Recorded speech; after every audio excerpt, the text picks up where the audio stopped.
It's late.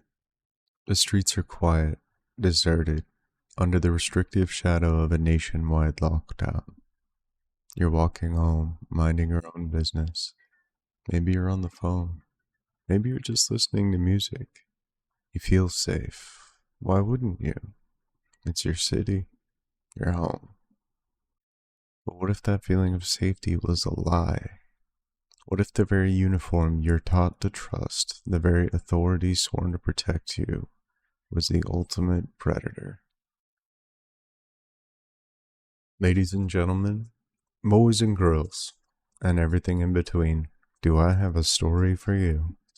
And if you're new here, or if you just love a good mystery, be sure to hit the subscribe button, ring the bell for notifications, and join the Tranquil True Crime family.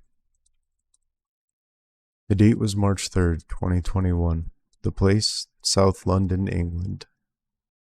33-year-old Sarah Everard, a bright, talented marketing executive, was doing something millions of people do every single day. She was walking home. She'd been in a friend's house near Clapham Common and was making her way to her flat in Brixton Hill. It was around 9 p.m. Sarah was on the phone with her boyfriend, a completely normal, mundane conversation. They talked about their day, made plans for the following day, and then she hung up. At approximately 9:34, a man in a rented white Vauxhall Crossland pulled over and approached Sarah. This man was not a stranger. He was a serving Metropolitan Police constable, a member of the very force sworn to protect the public. His name was Wayne Couzens. Couzens approached Sarah. He wasn't in uniform, but he had something far more powerful than a uniform. He had his police warrant card. He showed it to her, identified himself as an officer, and then he handcuffs her. He claimed she had broken COVID lockdown regulations. Think about that for a second. He used the law itself, and the trust placed in him by the people, as his weapon. The judge in the case would later describe this horrific abuse of power as a vital factor that made his crime so exceptionally grave.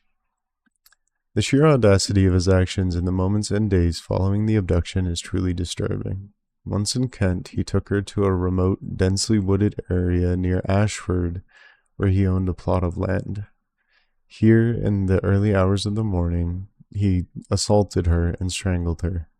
He then took her body, burned it in a refrigerator, and later, using builder's bags, he disposed of the remains in a pond.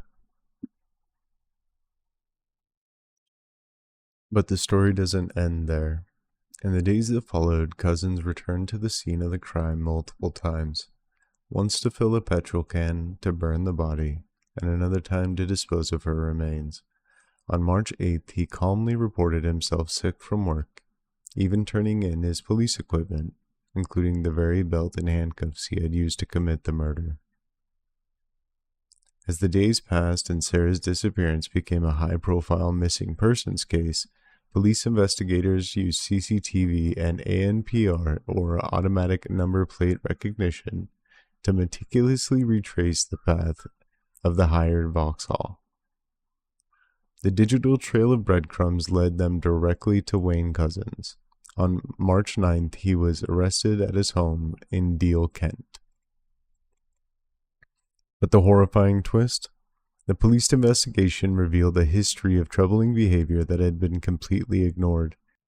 Couzens had been accused of indecent exposure multiple times, including 2 separate incidents just days before he kidnapped Sarah.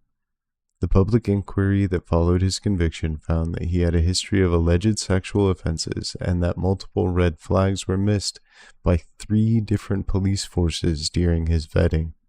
This man should have never, ever been a police officer. On June 28, 2021, Couzens pled guilty to kidnapping and rape. A month later, on July 9th, he pled guilty to murder. He was sentenced to a whole life order, meaning he will never be released from prison. Sarah Everard's murder sparked a national conversation in the UK about women's safety and the role of the police. It remains a stark reminder of the strange, dark, and mysterious dangers that can hide in plain sight. It's a terrifying thought. But as this case proved, sometimes the monster is wearing the badge. Thanks for listening. If you have any story ideas or just want to chat, feel free to like and leave a comment below. And as always, be safe out there.